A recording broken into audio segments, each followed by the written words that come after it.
Okay, I think this is where my last recording cut out.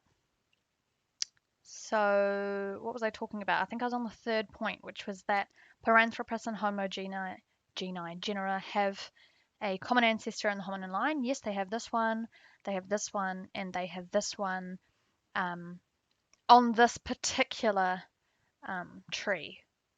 Obviously, this is a simplified version of a tree that would contain all of our ancestors, in which we would have more common ancestors along that line, such as here and here and here and here, for example. Last point, Paranthropus and are direct ancestors of modern humans. If you said false, then you are correct. Paranthropus genus is over here, okay, and our ancestral line runs down here. So we would consider Paranthropus kind of like our cousins. Obviously, we're related. We come from the same ancestors, but we are not a direct result of that genus over there. So yeah, they're like our cousins. They are sometimes connected to the Australopith um, genus, and if that's how you look at it, well then I guess they are. But in recent times, we have decided that Paranthropus are their own select genus as a result of their very significant adaptations. And this is kind of the reason that they disappeared. They were so overly adapted for a certain niche in terms of the diet um, that they had that over time, as the environment was changing and selective pressures were shifting, other um, animals were able to outcompete them as they were so specifically adapted for only a certain type of food, and so they disappeared. Very much like everything disappears due to, selective pressures changing and evolution not being able to keep up in time. So we've covered three major genera. That's going to take a while for me to find habitually. And now we're going to look at the Homo genus. So there are a number of species in the Homo genus that are really important and significant in terms of what they brought to the table when it comes to our evolution biologically and culturally. So let's have a look. Number one, Homo habilis. Homo habilis was one of the first species of Homo, and his nickname is Handyman, so you can connect the H, Homo habilis, Handyman. And he was called that because he was probably one of the very first tool users. Now, we're going to go into tools in their own topic altogether, different tool cultures and materials and techniques. But as you can see in this diagram, it was very basic ideas. He would bash a couple of stones together, 5 or 6 times until one had some shards chip off like this, and he was able to use it to cut things, processing carcasses and scavenging and things like that. Habilis was still no match for predators, so he wasn't using tools to hunt, but it was still useful to allow him to find some new nutrient-rich sources of food.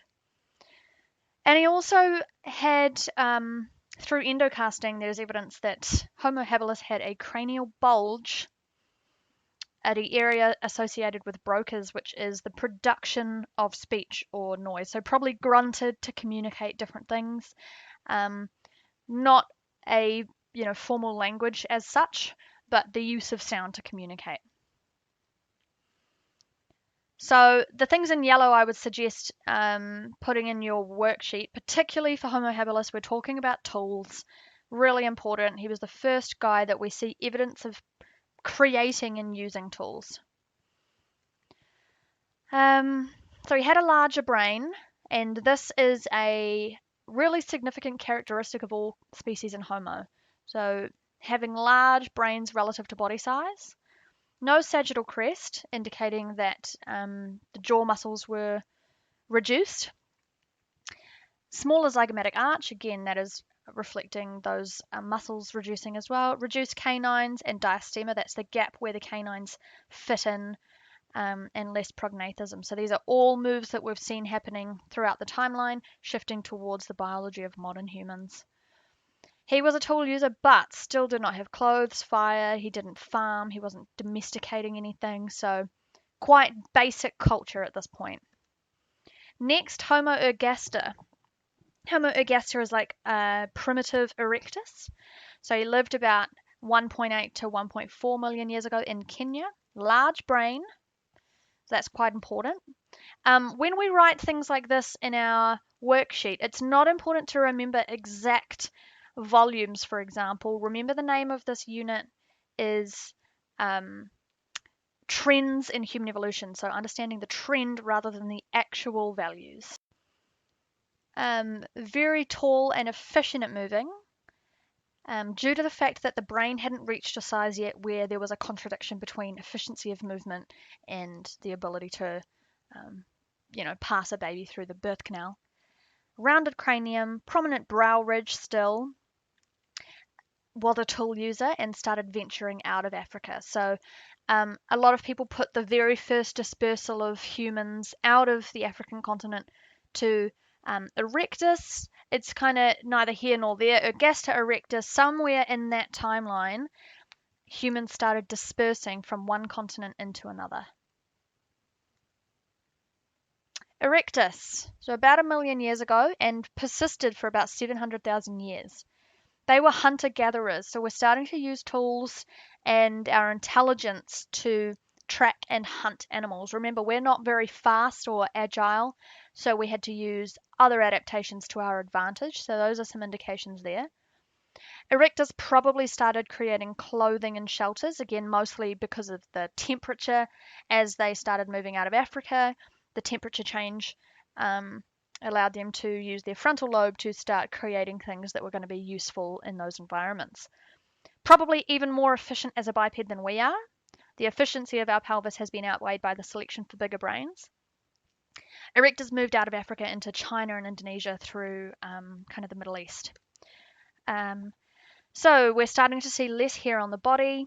They started to wear animal furs and clothing and things like that, which allowed there was a release in the selection pressure for body warmth.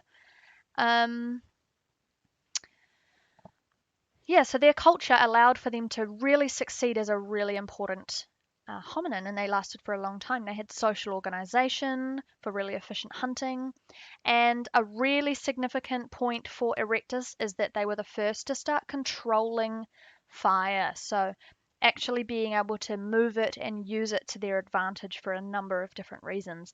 Again, we're going to go into fire as its own whole lesson, but it is attributed to Erectus, and that's a really important point to remember. Heidelbergensis. So Heidelbergensis is considered primitive sapiens. They were found all over Europe. So Germany, Greece, Spain, France. They had a really large brain. And they were really quite modern human looking. So a flat face, small teeth, and a round cranium with a large brain. However, they still had a relatively receded forehead, so there was still some development to come in the frontal lobe, and also a significant brow ridge. So the selection against the brow ridge was happening quite slowly. Neanderthalensis, otherwise known as the Neanderthals, lived about 230,000 years ago to 27,000 years ago. Now, we call them Neanderthals because that is how it is pronounced in the language that it came from. I think it's Danish. Whatever it is, it's the name for the caves where their fossils were found. Neanderthals coexisted with modern humans, which is really amazing. So the very first sapiens actually lived at the same time as Neanderthals, as bonobos and chimpanzees live today. Two species, very closely related, existing at the same time in the timeline, which is quite amazing to think. Large nasal opening, thick, dense bones. So those two things reflect that they were very adapted biologically to live in cold environments. And they had very significant culture. So they were effective hunters. They used fire. They wore clothes. They had caves. We'll find out later that they had art and spirituality. They buried the dead.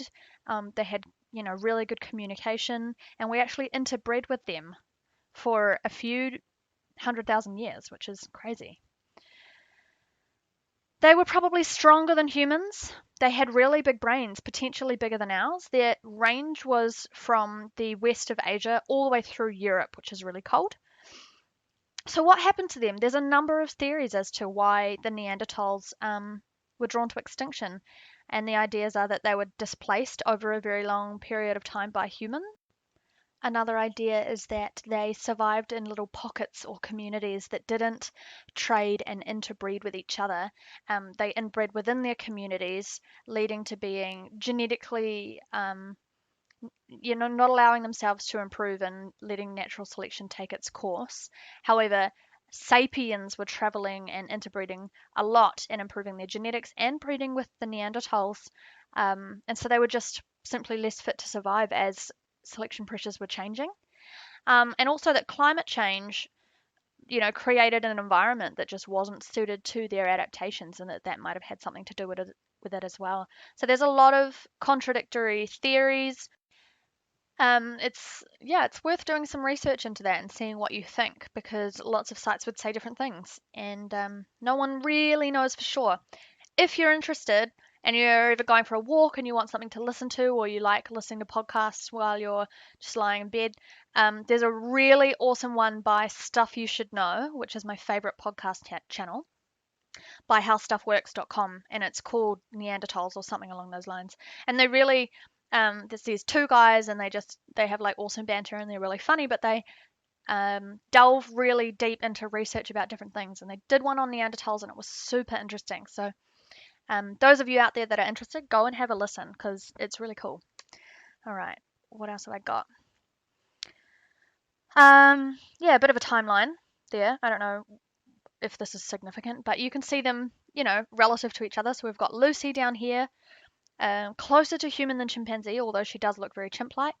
Paranthropus, the nutcracker man, very robust facial features, specified to the niche of eating grasses and really fibrous diet.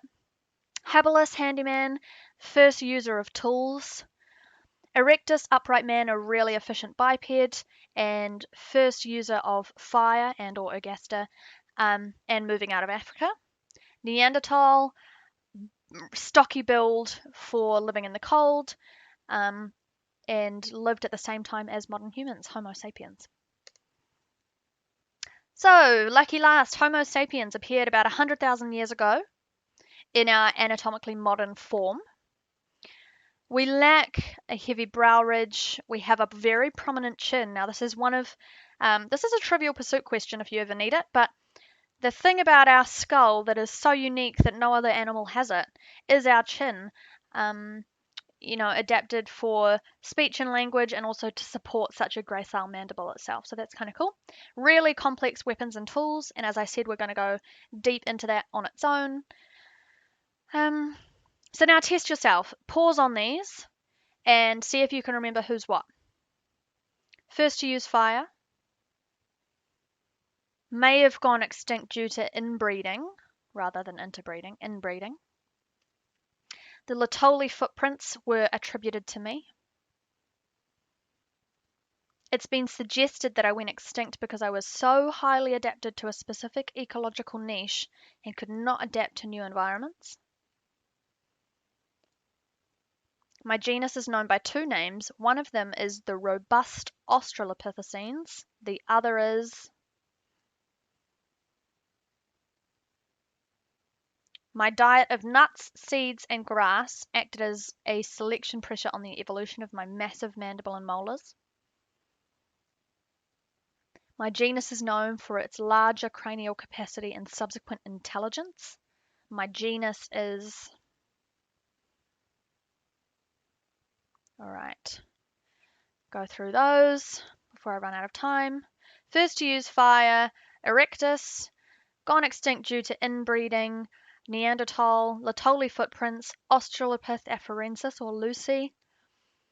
Extinct because I'm too adapted, that would be Paranthropus genus.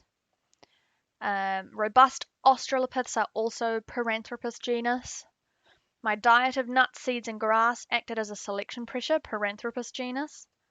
My genus is known for its large cranial capacity and subsequent intelligence. My genus is Homo.